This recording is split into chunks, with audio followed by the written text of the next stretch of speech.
Hello everyone, Sriram here, and I have Harpreet Kaur in front of me from California. It's late in the night, but she's ready to give an interview for her success story.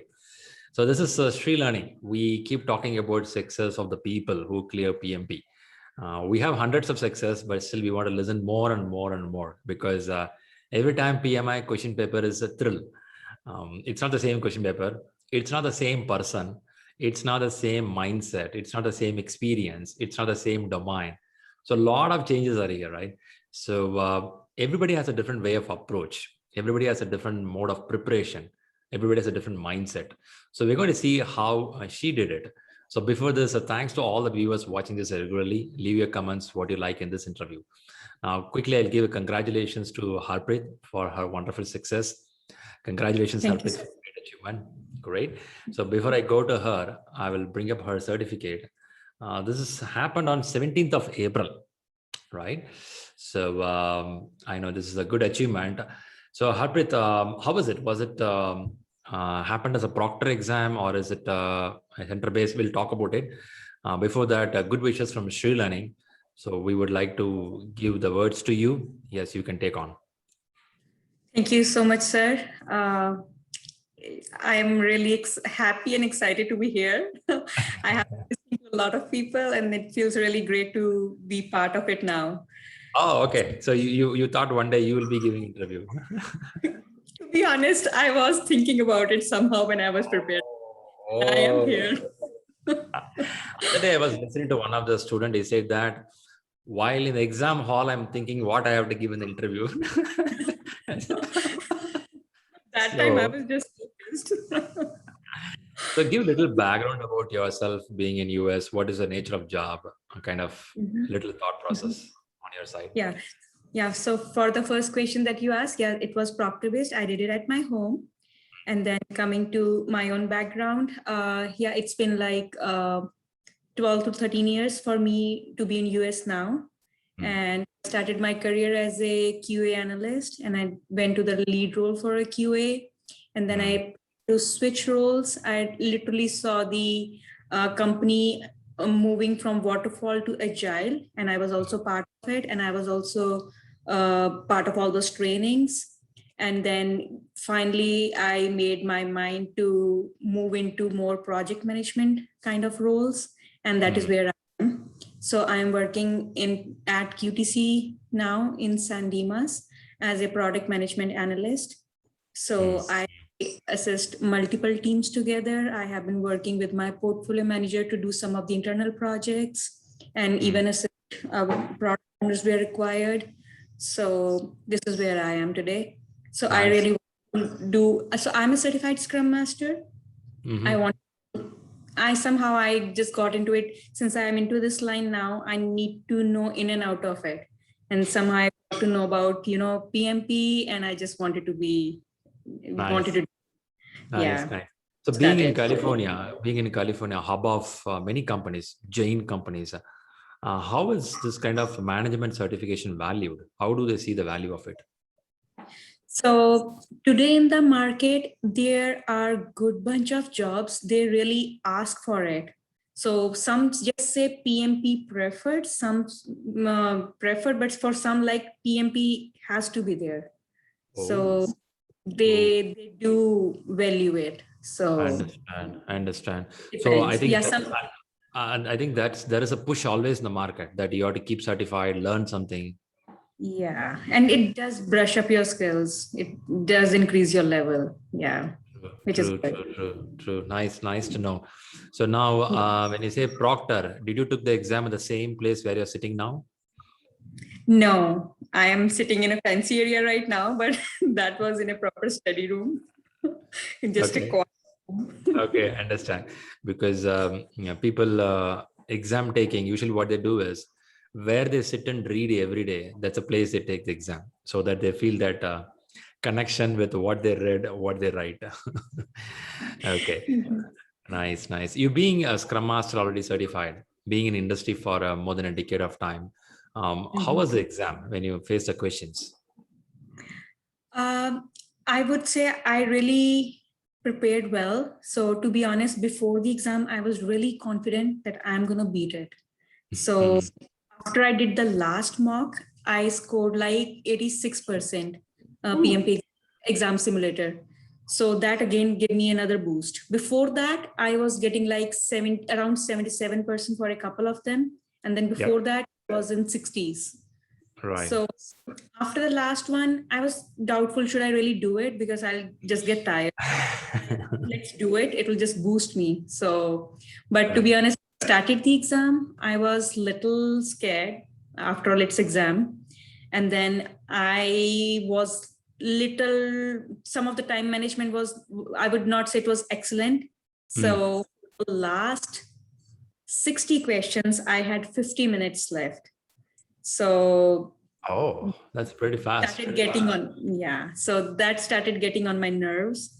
And then for the last 7 minutes, I had 20 questions left.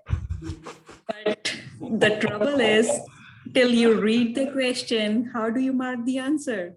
You need to ask, and at least, you need to read it at least twice to know what you are going to mark. So those are challenges. But I did it. But it's pretty rushed, right? Last 7 minutes is very crucial. You I don't know whether you have time to read the question. You have to check. From the last, I think 6 to 7 questions, they were at least 3 questions. They were pretty big to be covered in that much time. I just marked random answers for 3 questions and I moved on. Where it was just a small one, that was the point where I was stopping and then reading and doing it. Very last question, to my bad luck or whatever you want to say, it was match the following. I knew that it was an easy question, but now, okay. And I wasn't able to complete that very last one. And I knew I knew it. So that was God. Tell me, Harpreet, you practiced a lot and you got about 87%. Then how do you feel the time slipped away? Where you lost your time? You mean from January till April? No, the exam. Sorry, in the exam. How do you lost that much of time and we have to rush in the last minute? Yeah, I think there were some questions that were long. The match the following, dragging and dropping, because then again, when you drag and drop, it covers the option underneath it. If you need to read it, you need to remove and check again. So those kind of questions and some of the lengthy questions really take away your time. And the complex questions, you need to read them multiple times to be able to answer correctly. Okay. So I'm hearing this problem for the match the following, where once you drag and drop it, it covers the answer. I think PMI has to do something that they have to give at least a transparent look of the answer below there. So see, it's a human nature, right? Once you drag and drop, you want to see, did I put in the right place? Right. Yes. So I think PMI has to think on that, do some transparent bottom line. Maybe they will do later, but at present it's tough. I completely agree. It's not easy. Yeah, in PMP exam simulator, it's really good. You just drag and drop there and it covers partially. You are still able to read something, you're still able to make it. Do you need to move or you're good? Yeah. I know sometimes the PMI is sometimes brutal on their answers. Okay, great. So questions, when you say, I know you're coming from Agile background. Did you easily cross through all the Agile questions? Yes, I was able to. Actually, PM exam simulator really helped because it actually covers a lot of hybrid questions. So I believe if you have done all 4 of the exams there, you can definitely make it up. Yeah, but doing it means going back to each and every question to see why is it right, why is it wrong, and understand completely. You are there for sure. Perfect. That's a good tip which you can give. And okay, now I know you are from Agile. How is it on predictive nature questions? Were you able to manage? Yes, I was able to manage. Again, coming back to PM exam simulator really helped a lot. With the concepts in your head And then if you are gone through these 4 exams, you can surely do it. Fantastic. I think that's pretty positive. I don't see any worry from your side. Guys, read the book once, take this simulation, then you will clear the exam. Straightforward. Absolutely. Okay. So which is your preferred book? I did have Agile Practice Guide for Agile, and then I did have PMBOK 6 and Rita Mulcahy. I will not say I did end to end of both books, to be very honest. I did do an overview. I was not reading everything, but I am very well versed with the concepts, as I would say. I did rely a lot on YouTube. If I'm not understanding anything, just enter on YouTube, you get so much stuff well explained, rather than just keep reading the text. It's hard to grasp at times, especially when you're after your office and all, your brain is already shut down and you need to invest. So it's to learn that way. So that really helped me. Fantastic. Great. So books, YouTube, practice questions, and the positive mindset to exam. Yeah. And the Sri Learning, which the 90 mock question exam, and before that 60 mock question exam and the 45 mock question exam, that really helped me. Sitting for 4 hours at a stretch is not easy, is absolutely not easy. So that at least the habit of you are being watched, you need to sit and do it. So that really helped me, because when I did my first exam at PMP Exam Simulator, I was like, my kids are calling me, it's a weekend and I have to do some things at home. And then I am also not really, prepared to sit for those 4 hours. I used to leave like last 30-40 questions, get up, what are you doing? Let's go down. What are the kids doing? Let's see. And then I scored like 55% for my very first one, but I was discouraged. I went through all the question and answers and it worked well. Right. Yeah. Good. So what, even today we conducted a 40 questions exam for all our April batch students. And I was saying the same thing. So we conduct small exams first, 20 questions, 40 questions, 60 questions, 90 questions, slowly you'll mount it so that you get a mindset to sit for half an hour, 1 hour, 2 hours. Suddenly somebody cannot sit 4 hours, right? See, living in a corporate life, we don't like to sit in a place. We keep moving around. In office also, coffee time, tea time, we keep moving around. Suddenly you ask them to sit 4 hours, it won't work. So gradually you have to improve. That's a good point. Super. Yeah. Great to know. And the time management I heard from you, books I heard from you. Exam was not pretty tough. You are okay. You are manageable for you, right? That's how it is. Yeah, it was manageable. Manageable exam. Great. So you would have taken different certifications also. How do you see this exam's value or toughness? Do you feel it is standard high? It's way high. It's a lot. You need to know a lot to be sitting for this exam. I mean, you cannot just go and do it. It's not like that. I compare this to CSM. It's different. The level is very different. You need to know a lot before you appear for this. You need to be well versed with all terminologies, all the concepts. I mean, talk about quality, grade and quality. You need to know all those terminologies. Otherwise, you need to. Well said. Because some people start asking, hey, will this exam will be like CSM exam? CSM, man, don't ever compare it. It's 110 floors higher than CSM.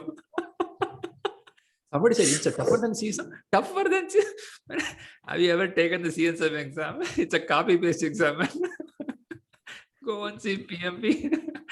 Okay, great. Some people are not aware of it. But again, lightly you said at the beginning, if you read the book properly, if you take 4 exams fully, if you analyze all the questions, if you listen the classes a little bit, so chances are you may easily clear the examination, right? That's a message. If while your classes, if the person is continuously writing, it's going to be a super hit thing for sure. So what you did in the classes? It should be a morning hours, right? Classes. Yeah, let me open up a little here. I am not a morning person. So before the class started, I still remember texting you, can these be moved? And you were like, we are managing people from so many areas. So maybe if you want to join an hour later, maybe try that out so that you can hear out the first hour later. Uh, I was half asleep during the classes. Missed two of the classes.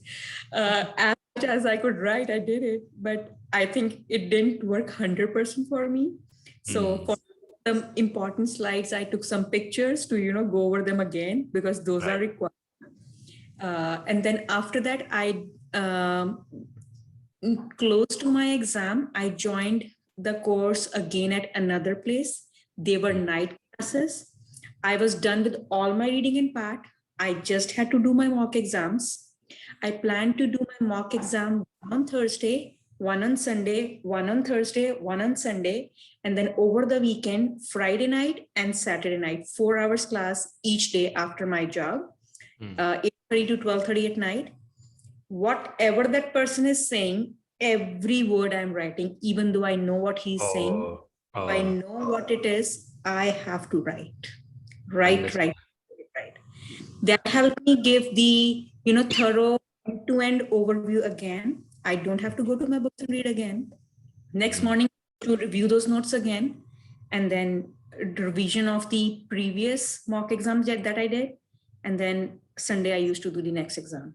Nice. I think 20 to 25 days absolutely helped me a lot. Right. Very good. So that's the one reason we give some assignments to write for the people so that they get connected with what they learn actually. Right. That's important. Super. Thanks, Harpreet, for coming up here and giving this wonderful success information. If you want to give any final minute do's and don'ts for the team, do you have anything? Do's and don'ts, definitely the tense of this question does matter.